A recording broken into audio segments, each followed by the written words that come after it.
दोस्तों, सोनिया नाम की एक लड़की होती है जिसकी उम्र लगभग 14 साल के करीब थी। सोनिया अभी हाई स्कूल की क्लास में पढ़ाई कर रही थी और पढ़ने में काफी होशियार थी। उसके हर एक सब्जेक्ट में अच्छे खासे नंबर आते थे और वह हर काम को बड़ी सरलता के साथ कर लिया करती थी। सोनिया के पिता का नाम संजू होता है और उनकी उम्र 45 साल के करीब होती है। सोनिया की मां इस दुनिया में नहीं थीं क्योंकि कुछ साल पहले उनका देहांत हो चुका था।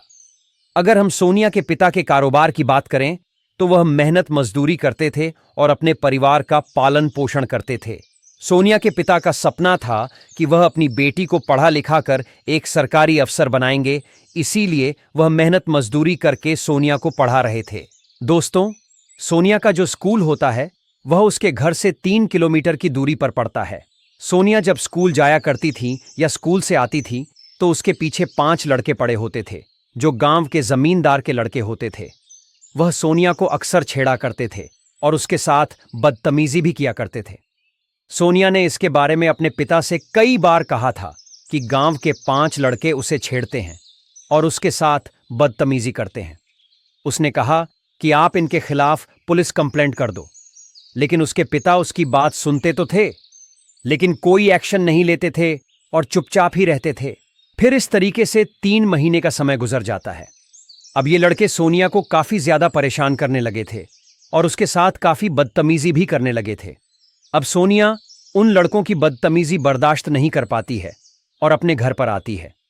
वह अपने पिता से बात करने लगती है और कहती है कि मैंने आपको कई बार कहा है कि ये 5 लड़के मेरे साथ बदतमीजी करते हैं और मुझसे छेड़छाड़ करते हैं। मैंने आपसे यह भी कहा था कि इन लोगों के ऊपर आप पुलिस कंप्लेंट कर दो, लेकिन आप तो मेरी एक ना सुनते हैं और चुपचाप ही रहते हैं। मुझे तो लगता है कि आप मर्द ही नहीं हैं। अगर आप मर्द होते तो आज मेरे साथ इतना बड़ा अत्याचार होता हुआ ना देखते।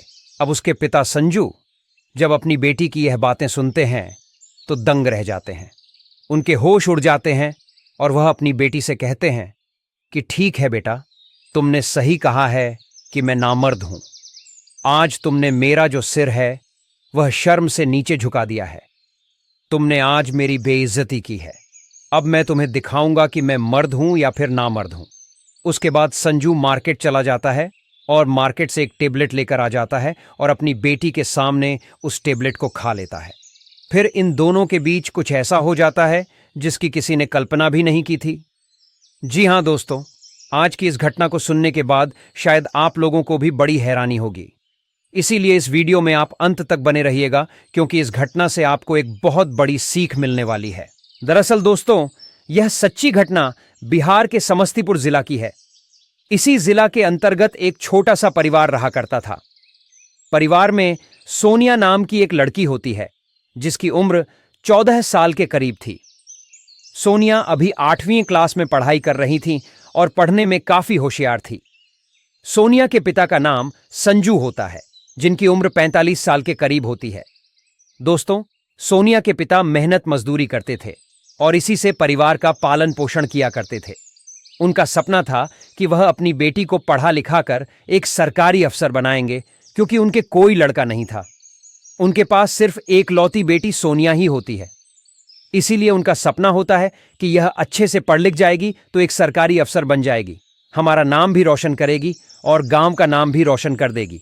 दोस्तों, सोनिया पढ़ने में काफी होशियार थी और हर एक काम को बड़े आसानी और सरलता के साथ कर लिया करती थी। सोनिया के घर से स्कूल 3 किलोमीटर की दूरी पर होता है।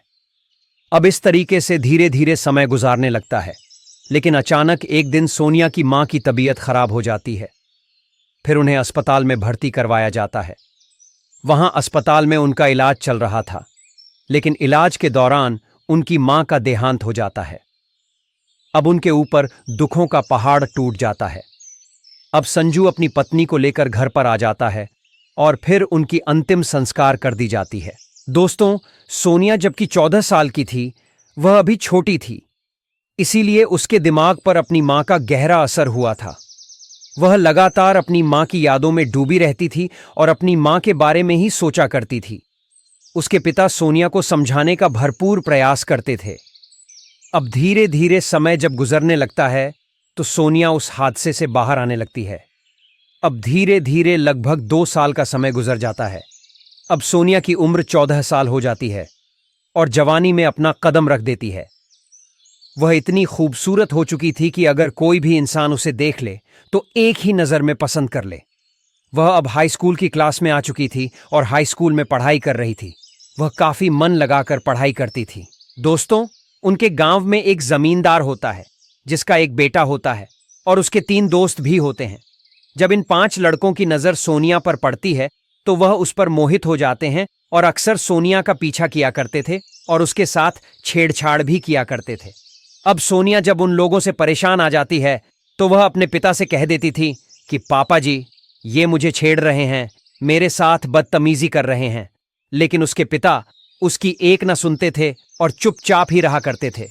अब उन लड़कों का हौसला और बढ़ जाता है और लगातार वह सोनिया के साथ छेड़छाड़ करते थे। दोस्तों, सोनिया उन लड़कों से काफी ज्यादा परेशान आ जाती है और बार बार वह अपने पिता से कह रही थी कि आप इन लोगों के ऊपर पुलिस कंप्लेंट कर दो, तभी इनका दिमाग ठिकाने में आएगा। लेकिन उसके पिता अपनी बेटी की बात सुनते तो थे, लेकिन कोई भी बात का जवाब नहीं देते थे और हमेशा चुपचाप ही रहा करते थे। दोस्तों, इस तरीके से 2 महीने का समय गुजर जाता है। 2 महीने में ये लड़के सोनिया को काफी ज्यादा परेशान कर देते हैं। अब सोनिया को काफी गुस्सा आ जाता है। वह अपने घर पर आती है और अपने पिता से लड़ने झगड़ने लगती है और उन्हें तरह तरह की बातें कहने लगती है। वह कहती है कि ये लड़के मुझे छेड़ते हैं, मेरे साथ बदतमीजी करते हैं और आप चुपचाप बैठे हुए हैं। आप कोई भी एक्शन इनके ऊपर नहीं लेते हैं।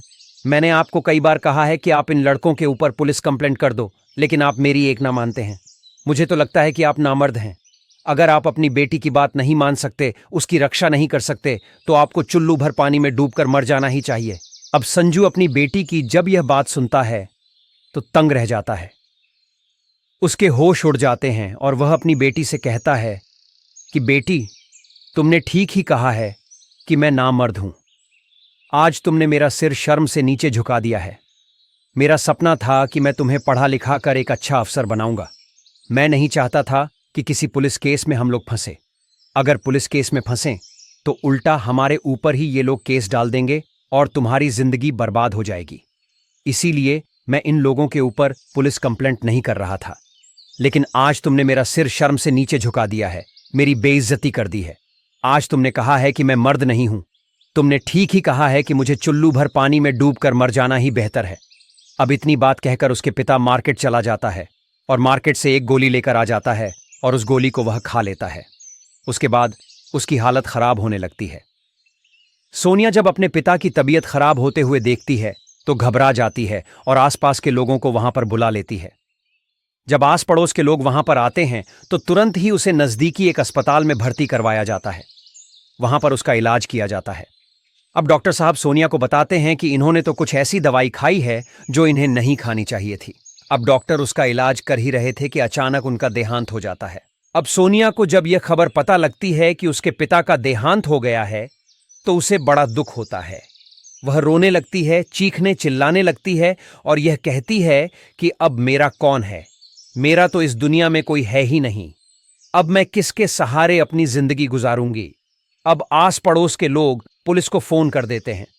पुलिस आधे घंटे के अंदर वहां पर पहुंच जाती है और फिर बॉडी को अपने कब्जे में ले लेती है। फिर पोस्टमार्टम के लिए भेज दिया जाता है।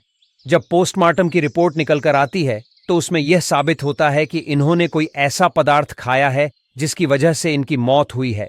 अब पुलिस सोनिया से पूछताछ करने लगती है कि आखिर पूरा मामला क्या है। अब सोनिया पुलिस को पूरी कहानी बता देती है और कहती है कि जब मैं स्कूल जाया करती थी तो इस गांव के जिम्मेदार का लड़का और उसके 3 दोस्त अक्सर मुझे छेड़ा करते थे, मेरे साथ बदतमीजी किया करते थे। मैं उनके जुल्मों से काफी परेशान आ चुकी थी। मैंने अपने पिता से कई बार कहा था कि उनके ऊपर पुलिस कंप्लेंट कर दे, लेकिन उन्होंने नहीं किया। अब जब मैं काफी परेशान आ जाती हूं तो मैं अपने पिता को गाली देने लगती हूं, उन्हें कुछ गलत बातें कहने लगती हूं, जिस वजह से उन्हें गुस्सा आ जाता है और वह इतना बड़ा कदम उठा लेते हैं। अब पुलिस जब सोनिया की यह बात सुनती है तो उन 5 लड़कों को गिरफ्तार कर लिया जाता है। फिर उन लड़कों से पूछताछ की जाती है तो वह अपना जुर्म कबूल कर लेते हैं। अब इन 4 लड़कों के ऊपर छेड़छाड़ का मुकदमा दर्ज किया जाता है और इन्हें अदालत में पेश किया जाता है। वहां से इन चारों को जेल भेज दिया जाता है। अब पुलिस सोनिया को उसके चाचा चाची के घर भेज देती है और कहती हैं कि अब तुम्हें यहीं पर रहना होगा, और उसके चाचा चाची को यह भी बता देती हैं कि सोनिया को किसी तरह की कोई परेशानी नहीं आनी चाहिए। जब सोनिया बालिग हो जाएगी तो उसकी शादी भी तुमको करनी होगी। पुलिस इतना कहकर वहां से चली जाती है। अब इस तरीके से धीरे धीरे 4 साल का समय जब गुजरता है तो सोनिया 18 साल की हो जाती है। अब उसके चाचा चाची एक लड़का देखते हैं और सोनिया की शादी करा देते हैं। सोनिया उस लड़के की दुल्हन बनकर उसके घर पर चली जाती है और बड़े अच्छे से रहने लगती है। दोस्तों, सोनिया ने अपने पिता के साथ जो किया था वह वाकई हैरान और परेशान करने वाला था। उसे अपने पिता के साथ ऐसा नहीं करना चाहिए था। तो दोस्तों, इस कहानी को सुनाने का मकसद आप लोगों को परेशान करना या आपका दिल दुखाना नहीं है, बल्कि आपको सचेत और जागरूक करना है। बाकी दोस्तों, हमारी आप लोगों से एक छोटी सी रिक्वेस्ट है कि वीडियो को लाइक करके चैनल को सब्सक्राइब कर लीजिए, और जितने भी दोस्त हमारी इस वीडियो को जहां से भी देख रहे हैं वह कमेंट में अपना नाम और अपनी सिटी का नाम जरूर लिखें, ताकि अगली वीडियो में आपके नाम हम ले सकें। दोस्तों, मिलेंगे फिर एक नई वीडियो में। आप अपना और अपनों का ख्याल रखें।